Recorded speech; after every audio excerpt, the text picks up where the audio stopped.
దేవుని నామానికే మహిమ.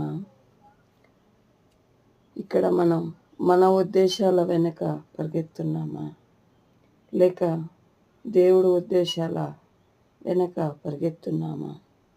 మనం ఇక్కడ మన ఉద్దేశాలన్నీ మన శరీరం ఉండే వరకే. దేవుడు ఉద్దేశాలు అయితే శాశ్వతంగా ఉండే యోచనలు, ఆయన ఉద్దేశాలు ప్రతి ఒక్కటి నిత్యంగా ఉండేటివి. కాబట్టి తాత్కాలికమైన వాటి కోసం మన ఉద్దేశాలు, మన ఆశల కోసం కాకుండా దేవుడు ఉద్దేశాల కోసం, దేవుడు ఆశల కోసం పరిగెత్తుదాం. ఇక్కడ మనం ఉండడానికి బట్ట, తినడానికి ఆహారం దేవుడే ఇస్తామని చెప్పినాడు వాగ్దాన రూపంలో. కాబట్టి దేవుడిని నమ్ముదాం.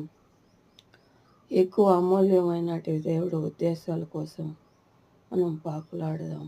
దేవుడు ఎప్పుడూ చేయి వదలడు. కాకపోతే అన్యులను పోల్చుకుంటే మనం హీనులుగా, అన్ని విషయాల్లో హీనంగా కనిపిస్తాం. కానీ వాళ్ళ యాంగిల్లో మనం చూడకూడదు, కానీ దేవుడికి అనుసారంగా